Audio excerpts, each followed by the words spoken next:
It's another example of a young vine that has been full budded last year, and this year we're going to prune it to set our structure for the future.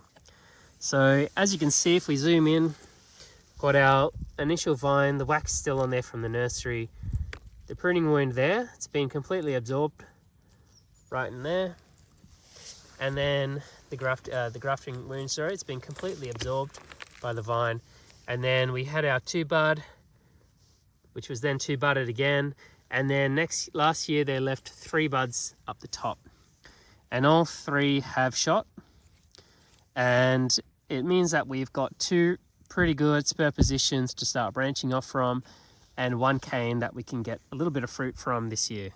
So if we zoom up, you can see the canes are super vigorous and super long, probably about 2 meters worth of growth on both, and all of them are pencil thickness or slightly larger.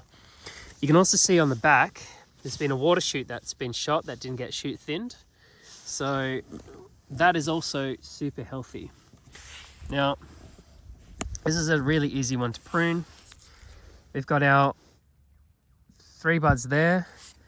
We've got our spur positions, second to your height roughly.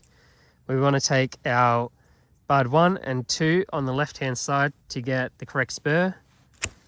That's easy left hand side. First bud pointing down, that will be our new spur position, and our renewal spur each year to do our branching. The top bud will be the fruiting cane. And then on the right hand side, we will do the same. So we've got bud 1 and 0 in here. I would say both are, we're going to call them both bud 0s.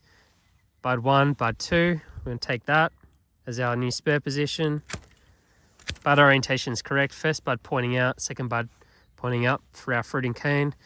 And then right on top, this cane here, because we had so much vigor last year in the vine, we can leave a small cane this season to get a little bit of fruit.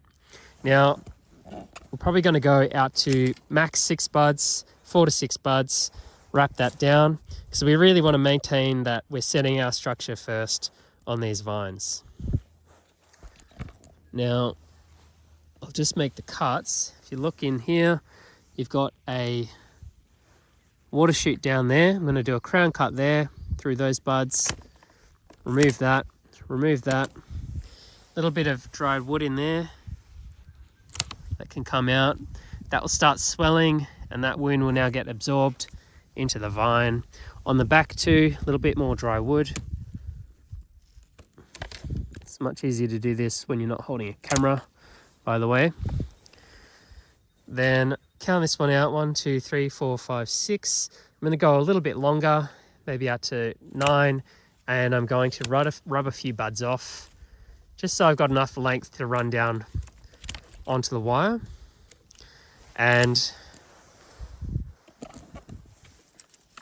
enough length to put down onto the wire, and they can rub some buds off to the correct amount of buds that I actually want to use. Now, whenever you're wrapping down a cane, especially first year wood, it's a really good idea to wrap it in the direction of where it's come from. So for instance, wrap it back on itself. Now, as you can see, this is poking out to the left. So if I was to pull it down to the left, there's a bigger chance of me ripping it off from that wood. So if I was to pull it back on itself and wrap it to the right, it's pushing that union in there onto itself. So there's less chance of ripping it. However, when you've got quite thick canes like this, you just want to be very, very delicate and careful anyway, and just make sure you wrap it down as bestly as you can. So I'm going to wrap that, and then we'll take a look. All right, there you go. We've got our new vine, 4 budded last year, top tied, 2 new beautiful spurs, orientation perfect each side. We'll start our branching off from that, getting our nice shuckers shape, and then we've got a short cane wrapped down. As you can see, I've got 1, 2, 3, 4, 5, 6 buds max. I will shoot thin off these ones. I've done it with my my thumb, I've just rubbed them off. Because it's a fruiting cane this year, I'm happy for you to just rub them off. We'll take that off next year, so any scarring in this section is not a big deal. But it's better to use your thumb rather than your secateurs so you don't make a big wound, I guess. Wrapped back towards itself, so we're not pulling the cane over and potentially snapping it. And just a beautiful, nice, short cane. Now I'll come back in early spring, see how everything is going, make sure these buds are fired, and then if I need to, I'll knock off some of the buds that are underneath here and just have a couple canes from this year and hopefully a few nice bunches of fruit.